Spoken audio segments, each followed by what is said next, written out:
Hello friends, once again I welcome you all to the next class of spoken English practice class, and this is the class number 6 where we are going to talk about shall and will, because this was very important before starting the future class of speaking practice. Future class start करने से पहले ये जानना बहुत ही ज़्यादा ज़रूरी है कि shall या will ये जो दो हेल्पिंग वर्ब्स हैं हम किस सिचुएशन में और कैसे यूज़ करेंगे, बिकॉज इनके यहाँ अभी दो कॉन्सेप्ट हम यूज़ करते हैं। इस चीज़ के लिए पर्टिकुलरली हम दो कॉन्सेप्ट यूज़ करते हैं, एक तो ब्रिटिशर्स इंग्लिश की रखी गई कॉन्सेप्ट है और एक हमारी है अभी मतलब कि मॉडर्न यानी कि हमारी अमेरिकन इंग्लिश की कॉन्सेप्ट। इनको जानना बहुत ही ज़्यादा ज़रूरी है। This is why I thought to make a separate video about this topic, and I hope you will watch this video till then because it is very important to know in order to speak better English and very fluent English in your life. You have to understand this very clearly.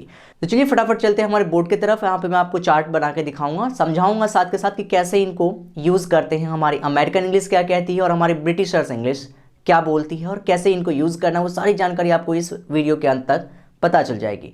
बने रहिए इस video के अंत तक ताकि आपको सारी जानकारी सटीक पहुंचे। So watch this video till the end. Now let's get started.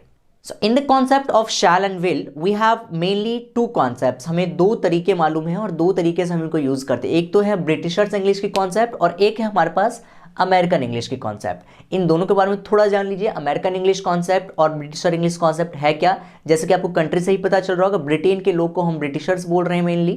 तो वहाँ की जो इंग्लिश है, वहाँ की इंग्लिश रिटन फॉर्म में भी और स्पोकन फॉर्म में भी परफेक्टली यूज़ आप कर सकते हैं और कोई भी इसमें संदेह वाली बात या कोई भी इस पर डाउट वाली बात है ही नहीं। It can be used in written and spoken form both, but when you talk about American English, इसे हम केवल स्पोकन इंग्लिश में यूज़ करते हैं। याद रखिए, स्पोकन इंग्लिश में ही केवल यूज़ करेंगे और वो भी तब जब आप इनफॉर्मल हो, जब आप इनफॉर्मल जगह पर हो, इनफॉर्मल किसी इंसान से बातचीत कर रहे हैं। So mainly you have to focus about American English जब आप स्पोकन कर रहे हैं, जब आप बोलचाल वाली भाषा को यूज़ कर रहे हैं, बोलने वाली इंग्लिश अगर आप यूज़ कर रहे हैं वहाँ पे, then you have to focus at American English. Otherwise you can go with Britishers English जो कि हम रिटन इंग्लिश और स्पोकन इंग्लिश दोनों के लिए यूज़ करते हैं। I hope this would be very clear.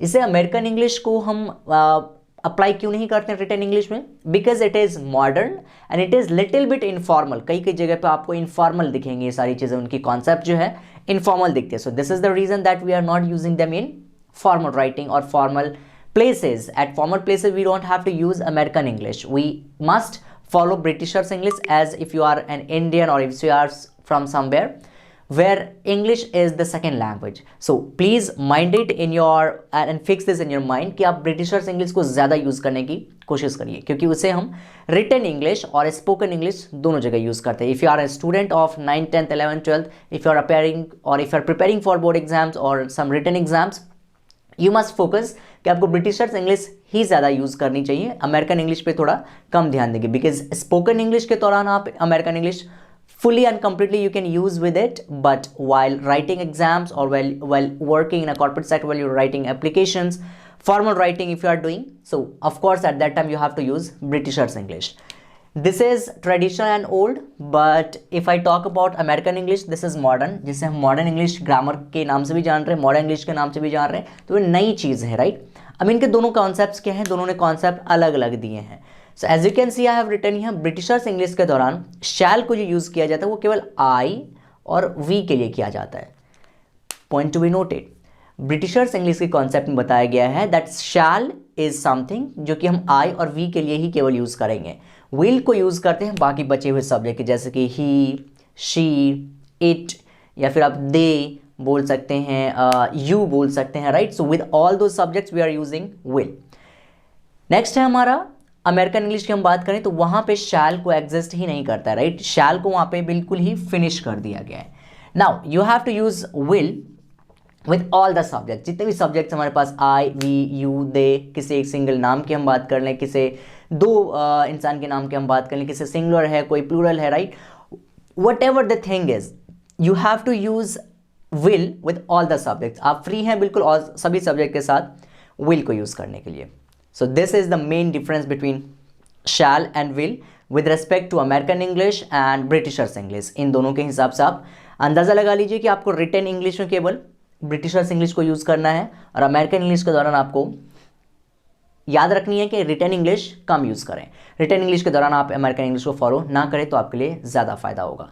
So I hope you understand the difference between American and Britishers English. थोड़ा नई मॉडर्न इंग्लिश जो है वो अमेरिकन इंग्लिश है, थोड़ा फैशनेबल इंग्लिश लगता है, but yes people speak this language, people love to speak, specially youngsters, they feel very proud speaking this language. So of course you must take care of this thing if you are such a person who is actually preparing for like board exams or some formal places, or for if you are working at corporate sector, you have to write a lots of emails, formal writing, if you are doing some formal writing.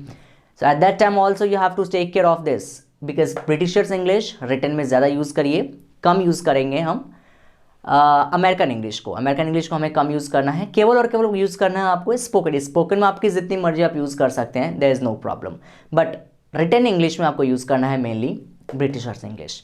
I hope this would be very clear. Now you can make very easily differentiate and you can easily differentiate between these two, कैसे हम use करेंगे, और आगे ही कुछ chapters में, आगे ही कुछ speaking practice classes के दौरान हम सीखने वाले हैं कि फ्यूचर में इसको कैसे इंप्लीमेंट करके अच्छी अंग्रेजी हम बोल सकते हैं।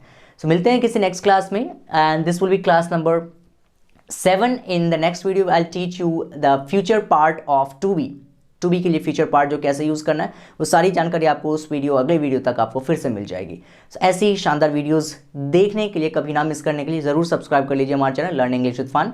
साथ के साथ बेल आइकन को भी प्रेस करके ऑल पे सेलेक्ट कर दीजिए, तो ताकि सारी वीडियोज़ की नोटिफिकेशन आपके पास जल्द पहुँच जाए। मिलते हैं किसी नेक्स्ट क्लास में, तब तक के लिए